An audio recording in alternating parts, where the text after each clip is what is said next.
നമസ്കാരം എല്ലാ പ്രിയ പ്രേക്ഷകർക്കും വിരുന്നിൻ്റെ ഒരു പുതുപുത്തൻ എപ്പിസോഡിലേക്ക് ഹൃദ്യമായ സ്വാഗതം. വിരുന്നിൻ്റെ ടീം ഇപ്പോഴുള്ളത് UAE അബുദാബിയിലാണ്. ഇന്ന് വിരുന്നിൻ്റെ എപ്പിസോഡ് ധന്യമാക്കുവാൻ നമ്മോടൊപ്പമുള്ള അതിഥി 25 വർഷങ്ങൾക്ക് മുമ്പ് കേരളത്തിലെ എറണാകുളത്ത് നിന്നും ബോംബെ വഴി വിദേശവാസം ആരംഭിച്ചൊരു വ്യക്തിത്വമാണ് ശ്രീ ബാലമുരളി.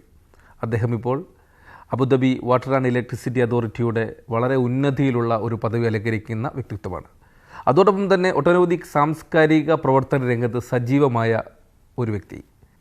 വളരെ സ്നേഹത്തോടു കൂടി അതിഥിയെ സ്വാഗതം ചെയ്യാം വിരുന്നിലേക്ക്. ബാലമുരളി സാറിനെ. സർ നമസ്കാരം. നമസ്കാരം.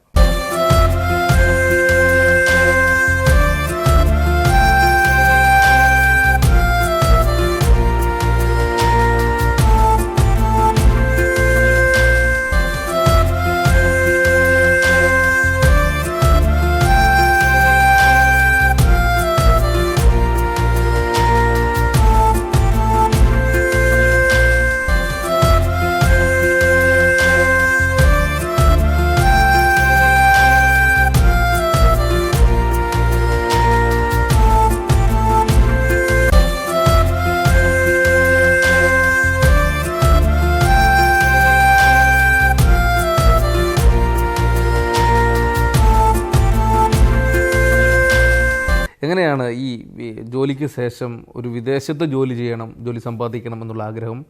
താങ്കളുടെ പുറം നാടുകളിലേക്കുള്ള യാത്രകളെക്കുറിച്ച് ആദ്യം തന്നെ അറിയാം. ഞാൻ 1990 തൃശ്ശൂർ എഞ്ചിനീയറിംഗ് കോളേജിൽ നിന്ന് മെക്കാനിക്കൽ എഞ്ചിനീയറിംഗ് പാസ്സാവുന്നത്. അപ്പോൾ ആ കാലഘട്ടങ്ങളിൽ ജോലി കിട്ടാൻ കേരളത്തിൽ വളരെ ബുദ്ധിമുട്ടുള്ളൊരു സിറ്റുവേഷൻ ആയിരുന്നു. കൂടുതലും ആൾക്കാർ അപ്രൻറ്റീസ്ഷിപ്പിന് പോയി 1 വർഷം അല്ലെങ്കിൽ 3 വർഷം മാനേജ്മെൻറ്റ് ട്രെയിനിങ്ങിന് പോയി. അതിന് ശേഷമാണ് അവർക്ക് ഒരു ജോലി അവിടെ കിട്ടുക. അതും ഗവൺമെൻറ് ഓർഗനൈസേഷനിലോ അല്ലെങ്കിൽ സെൻട്രൽ ഗവൺമെൻറ് ഓർഗനൈസേഷനിലോ മാത്രമേ ഇങ്ങനത്തെ ഒരു സിറ്റുവേഷൻ ഉണ്ടായിരുന്നുള്ളൂ. ഓപ്പർച്യൂണിറ്റീസ് കുറവായതിൻ്റെ പേരിൽ ഞാൻ ചിന്തിച്ചു, ഈ 2 വർഷം അല്ലെങ്കിൽ 1 വർഷം നമുക്ക് ലാഭിച്ച് നേരിട്ട് ജോലിക്ക് ചെയ്യണമെന്നുണ്ടെന്നുണ്ടെങ്കിൽ നമ്മൾ ഒരു മെട്രോപൊളിറ്റൻ സിറ്റിയിലേക്ക് വന്നാലേ അത് പറ്റുള്ളൂ. പിന്നെ എപ്പോഴാണ് അബുദാബിയിലേക്കുള്ള ഒരു യാത്ര? ഞാൻ 2000 അബുദാബിയിൽ വരുന്നത്. ഞാൻ ഗുജറാത്തിൽ വർക്ക് ചെയ്യുന്ന സമയത്ത് ഞാൻ അബുദാബിയിലുള്ള ഒരു സുഹൃത്ത് എനിക്ക് ഗുജറാത്തിൽ വെച്ച് അദ്ദേഹത്തെ കാണാനായിട്ട് ഇടവന്നു. ആ സമയത്ത് ഗുജറാത്തിൽ ഒരു കമ്പനിയുടെ ടെക്നിക്കൽ ഇഷ്യൂസ് സോൾവ് ചെയ്യാനായിട്ട് അദ്ദേഹം വരികയും അതിലൂടെ ഞങ്ങൾ പരിചയപ്പെടുകയും അദ്ദേഹം വഴിയാണ് ഞാൻ അബുദാബിയിലെത്തുന്നത്. എങ്ങനെയാണ് ഇന്ത്യയിലെ തൊഴിലവസരത്തെക്കുറിച്ചും അതോടൊപ്പം തന്നെ അന്നത്തെ സാഹചര്യങ്ങളിൽ താങ്കൾ കടന്നുപോയ മേഖലകളെക്കുറിച്ചും ഇപ്പോൾ ഒന്ന് ഓർക്കുകയാണെങ്കിൽ? ഞാൻ ഡൽഹിയിൽ വർക്ക് ചെയ്യുന്ന കാലത്ത് ഞാൻ അന്ന് പ്രൈവറ്റ് കമ്പനിയിലാണ് വർക്ക് ചെയ്തത്.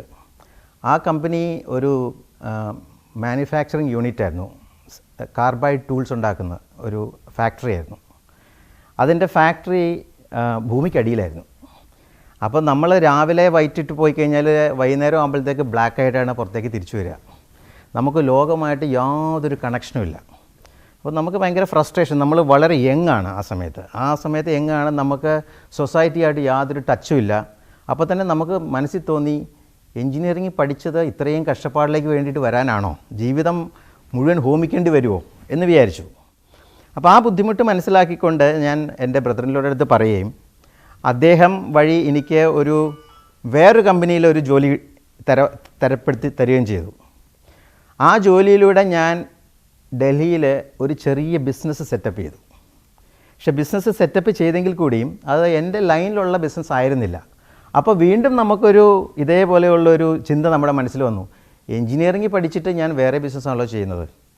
അങ്ങനെ ഇരിക്കെ ഞാൻ നാട്ടിൽ FEDO, FACT engineering and design organisation എന്ന് പറഞ്ഞ കമ്പനിയിൽ ഞാൻ ആപ്ലിക്കേഷൻ കൊടുത്ത് എനിക്ക് അവിടെ ഒരു ജോലി കിട്ടി.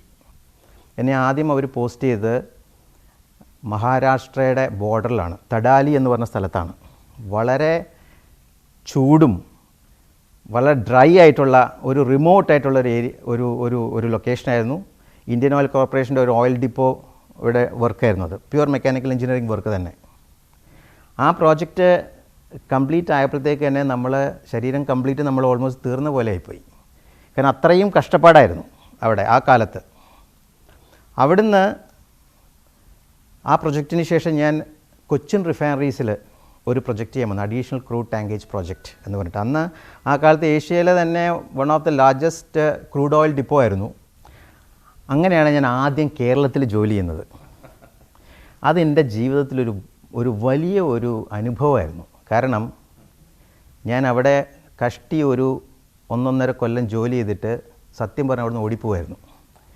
കാരണം എന്താണെന്ന് വെച്ച് കഴിഞ്ഞാൽ ആത്മാർത്ഥമായിട്ട് ജോലി ചെയ്യാൻ പറ്റാത്തൊരു സിറ്റുവേഷൻ ആയിരുന്നു ആ കാലത്ത്. ജോലിയിലെ വിശേഷങ്ങളിലേക്ക് എത്തിക്കഴിഞ്ഞാൽ ഈ ജോലി എങ്ങനെ ആസ്വദിക്കുന്നു, അതിൻ്റെ ഒരു എക്സ്പ്ലനേഷൻ എന്തായിരിക്കും? എൻ്റെ ഈ ഓർഗനൈസേഷൻ, ഇപ്പോൾ ഞാൻ വർക്ക് ചെയ്യുന്ന organisation Abu Dhabi water and electricity authority തുടങ്ങിയ ഒരു സമയമായിരുന്നു. അതിനു മുമ്പ് WED എന്ന് പറഞ്ഞിട്ടുള്ള ഒരു വലിയൊരു ഡിപ്പാർട്ട്മെൻറ്റായിരുന്നു, വാട്ടർ ആൻഡ് ഇലക്ട്രിസിറ്റി ഡിപ്പാർട്ട്മെൻറ്റ്. അപ്പം ഈ WEDനെ ഡിസിൻവെസ്റ്റ് ചെയ്യാനായിട്ടാണ് അഡ്വിയ എന്ന് പറഞ്ഞത് ഫോം ചെയ്തത്. അപ്പം കമ്പനീസിനെ എല്ലാം പ്രൈവറ്റൈസ് ചെയ്യണം, അഡ്വിയക്ക് അഡ്വിയതായിട്ടുള്ള സിസ്റ്റംസ് ഉണ്ടാക്കണം.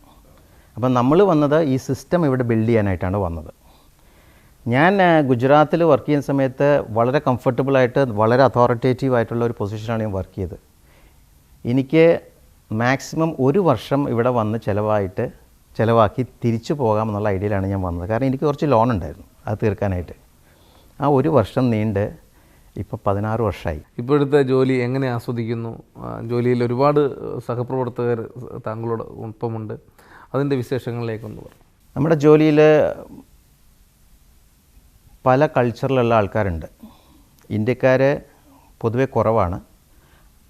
നാഷണൽസ് UAE നാഷണൽസാണ് ഏറ്റവും കൂടുതലുള്ളത്. പിന്നെ മറ്റ് അറബ് രാജ്യക്കാർ, യൂറോപ്യൻസ്, ഇങ്ങനെയുള്ള ആൾക്കാരാണ് ഇതിലുള്ളത്.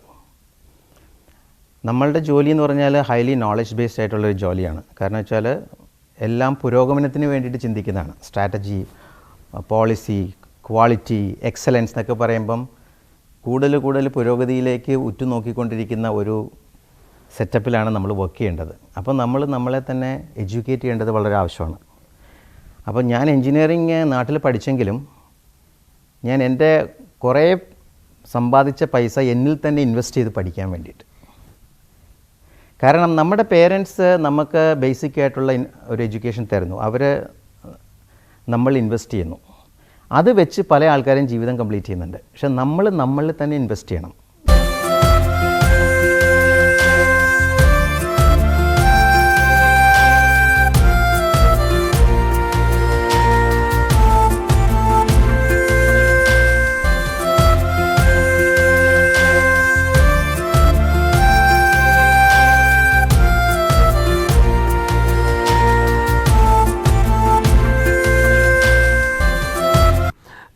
താങ്കളുടെ എക്സ്പീരിയൻസിലേക്ക് നോക്കുകയാണെങ്കിൽ പഠനവും അതുപോലെ തന്നെ ഒരു ജോലിക്കൊപ്പം താങ്കൾ എടുത്തിട്ടുള്ള പഠനവും എല്ലാം കൂടി ഒന്ന് വിശദമായി പറയുകയാണെങ്കിൽ നന്നായിരിക്കും. ഞാനിവിടെ വന്ന് ആദ്യം സിസ്റ്റം സെറ്റപ്പ് ചെയ്തു. അന്ന് ക്വാളിറ്റി മാനേജ്മെൻറ്റ് സിസ്റ്റമായിരുന്നു നമ്മൾ ആദ്യം ഇവിടെ സെറ്റപ്പ് ചെയ്തത്. കാരണം പോളിസി, സ്ട്രാറ്റജി ഇതെല്ലാം ഈ ക്വാളിറ്റിയിൽ വരുന്നതാണ്. അപ്പോൾ അതിന് വേണ്ടിയിട്ട് നമുക്ക് ക്വാളിഫിക്കേഷൻ വേണം. അപ്പോൾ നമ്മൾ അതിന് വേണ്ടിയിട്ട് quality management system ISO 9000 lead audit കോഴ്സിന് പോയി, അത് പാസ്സായി. പിന്നെ നമ്മൾ HSE സിസ്റ്റം കൊണ്ടുവന്നു പറഞ്ഞു, health safety environmental management system. ആ ക്വാളിഫിക്കേഷന് പോയി. ISO 14000, OSHA's 18000 ക്വാളിഫിക്കേഷന് പോയി, അതിൻ്റെ ലീഡ് ഓഡിറ്റ് കോഴ്സ് പാസ്സായി. ആ സിസ്റ്റം ഇംപ്ലിമെൻറ്റ് ചെയ്ത് കുറച്ച് കഴിഞ്ഞ് കഴിഞ്ഞപ്പോൾ ഇവർ പുതിയ സ്ട്രാറ്റജി കൊണ്ടുവന്നു. അപ്പോൾ സ്ട്രാറ്റജിക്ക് വേണ്ടിയിട്ടുള്ള ക്വാളിഫിക്കേഷൻ വേണം. സ്ട്രാറ്റജിക്ക് വേണ്ടിയിട്ട് നമ്മുടെ 2 പ്രമുഖരായ വ്യക്തികളുണ്ട് ഹാർവാർഡ് യൂണിവേഴ്സിറ്റി എന്നുള്ളത്, doctor Kaplan and doctor Norton. അപ്പം അവരുടേതായിട്ടുള്ളൊരു പ്രോഗ്രാം ഉണ്ടാക്കി അതിലൂടെ നമ്മളെ സ്ട്രാറ്റജിക്ക് വേണ്ടി നമ്മളെ ക്വാളിഫൈ ചെയ്തു. ബാലൻസ് സ്കോർ കാർഡ് വന്ന ഒരു സിസ്റ്റത്തിലേക്ക് വേണ്ടി നമ്മളെ ക്വാളിഫൈ ചെയ്തു. പിന്നീട് നമ്മൾ കോർപ്പറേറ്റ് ക്വാളിറ്റിയുടെ കംപ്ലീറ്റ് റെസ്പോൺസിബിലിറ്റി നമുക്കായപ്പോൾ പോസ്റ്റ് ഗ്രാജുവേഷന് പോയി യൂണിവേഴ്സിറ്റി ഓഫ് വോളോങ്ങോങ് ദുബായിൽ, മാസ്റ്റേഴ്സ് ഇൻ ക്വാളിറ്റി മാനേജ്മെൻറ്റ്. പിന്നെ ഞാൻ ഷെയ്ഖ് ഖലീഫ എക്സലൻസ് ആയിട്ട് ബന്ധപ്പെട്ടു. ഷെയ്ഖ് ഖലീഫ എക്സലൻസിൻ്റെ അംബ്രല്ലയിൽ നിന്നുകൊണ്ട് നമ്മൾ പല കമ്പനീസിനെയും അസസ് ചെയ്തു. അത് അബുദാബിയുടെ പ്രസിഡൻഷ്യൽ അവാർഡാണ്. അപ്പോൾ ആ സമയത്ത് മലയാളികളായിട്ടും ഇന്ത്യക്കാരനായിട്ടൊക്കെ വളരെ കുറച്ച് ആൾക്കാരേ ഉള്ളൂ. അപ്പോൾ ഞാൻ അത് 2005-2006 ഞാനന്ന് ചേരുന്നത്. പ്രധാനമായും ഓർത്തിരിക്കുന്ന മുഹൂർത്തങ്ങൾ എന്തൊക്കെയാണെന്ന് പറയാം? പ്രധാനമായിട്ട് നമുക്ക് കമ്പനീസിനെ അസസ് ചെയ്യണമെന്നുണ്ടെന്നുണ്ടെങ്കിൽ നമുക്ക് ഇൻ്റർനാഷണൽ സർട്ടിഫിക്കേഷൻ ISO വേണം. അപ്പോൾ ISO 9000, ISO 14000, OSHAS 18000 സർട്ടിഫിക്കേഷൻ അതൊരു അംഗീകാരം തന്നെയാണ്. ഷെയ്ഖ് ഖലീഫ എക്സലൻസ് അവാർഡ് അസസ്മെൻറ്റിന് വേണ്ടിയിട്ട് നമുക്ക് നേരത്തെ ഞാൻ പറഞ്ഞ പോലെ EFQM ക്വാളിഫിക്കേഷൻ വേണം. ആ ക്വാളിഫിക്കേഷൻ ഒരു അംഗീകാരം തന്നെയാണ്. അബുദാബി ചേംബർ ഓഫ് കൊമേഴ്സാണ് ആ പ്രോഗ്രാം ഇവിടെ നടത്തുന്നത്. അവർ അബുദാബി ചേംബർ ഓഫ് കൊമേഴ്സിൽ നിന്ന് നമുക്ക് സർട്ടിഫിക്കറ്റ്സും അവാർഡ്സും കിട്ടിയിട്ടുണ്ട്. ടോസ്റ്റ് മാസ്റ്റേഴ്സ് ഇൻ്റർനാഷണൽ എന്ന് പറഞ്ഞിട്ടൊരു പ്രോഗ്രാമുണ്ട്. അതൊരു ഇൻ്റർനാഷണൽ ഓർഗനൈസേഷനാണ്. ആ ഓർഗനൈസേഷൻ കമ്മ്യൂണിക്കേഷൻ സ്കിൽസിനും ലീഡർഷിപ്പ് സ്കിൽസിനും വേണ്ടിയിട്ടുള്ള ഒരു ഓർഗനൈസേഷനാണ്. അപ്പോൾ അതിനകത്ത് ഞാനൊരു കോമ്പിറ്റൻറ്റ് കമ്മ്യൂണിക്കേറ്ററും കോമ്പിറ്റൻറ്റ് ലീഡറുമായിട്ടുള്ള സർട്ടിഫിക്കേഷൻ എനിക്കുണ്ട്. ഇത് കൂടാണ്ട് അമേരിക്കൻ സൊസൈറ്റി ഫോർ ക്വാളിറ്റി എന്നുള്ള ഒരു വലിയൊരു സൊസൈറ്റി ഉണ്ട്. ആ സൊസൈറ്റിയുടെ ഒരു സീനിയർ മെമ്പറാണ്. ആ സൊസൈറ്റിയുടെ ഒരു 2 വർഷം മുമ്പ് അബുദാബി ഏരിയയുടെ ചെയർ ആയിരുന്നു ഞാൻ, ചെയർ ഓഫ് ഇവൻറ്റ്സ് ആയിരുന്നു ഞാൻ.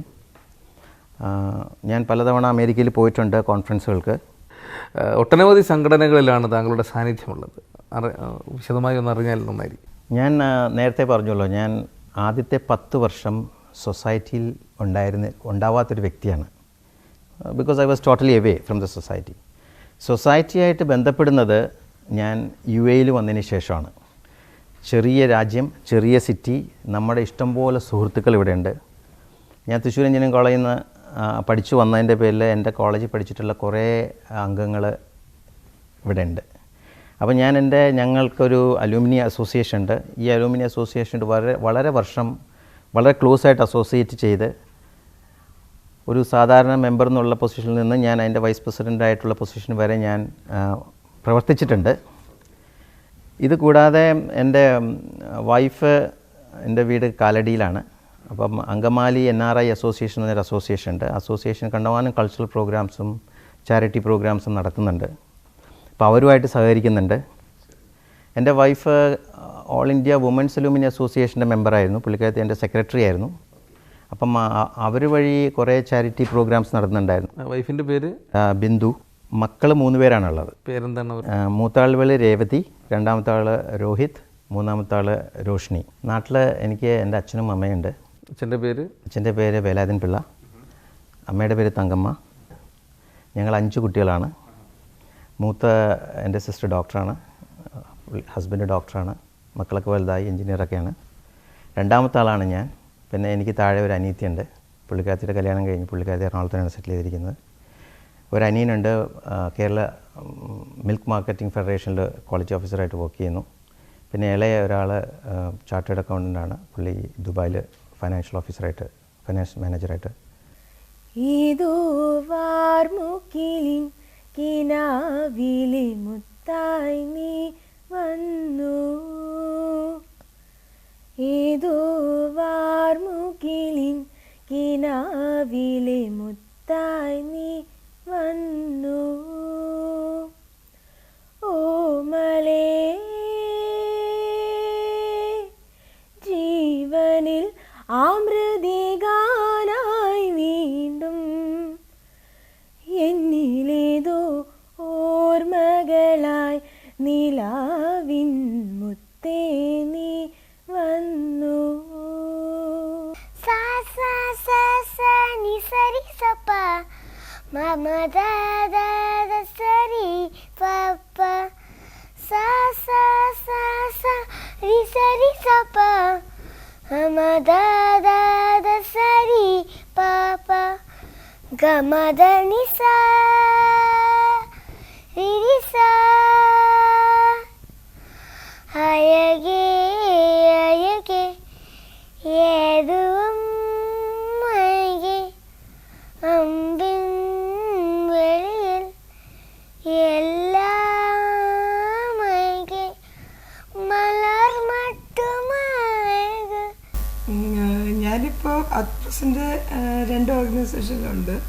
ഒന്ന് അങ്കമാലി NRI അസോസിയേഷനാണ്. പിന്നെ അടുത്തത് all Kerala women's college alumni നമുക്ക് ലേഡീസ് മാത്രമായിട്ട് നടന്നൊരു ഗ്രൂപ്പുണ്ട്. മെയിൻലി ചാരിറ്റി വർക്ക്സാണ് ഞങ്ങൾ ചെയ്യുന്നത്. നല്ലൊരു ഓസ്പീഷ്യസ് ഒക്കേഷനിലാണ്, കാരണം എൻ്റെ മോൻ്റെ ബർത്ത്ഡേ ആണിന്ന്. രോഹിത് നന്നായിട്ട് ഇലക്ട്രോണിക് ഡ്രം വായിക്കും.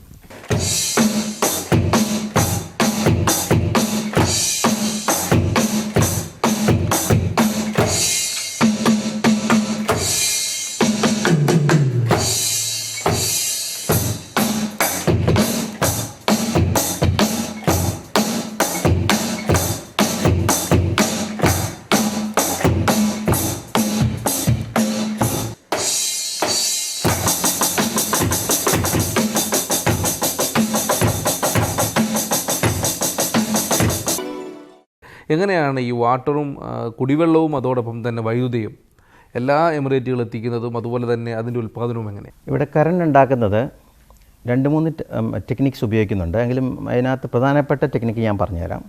അത് ഗ്യാസ് ടർബൈൻ ഉപയോഗിച്ചിട്ടാണ് ഇവിടെ വൈദ്യുതി ഉണ്ടാക്കുന്നത്.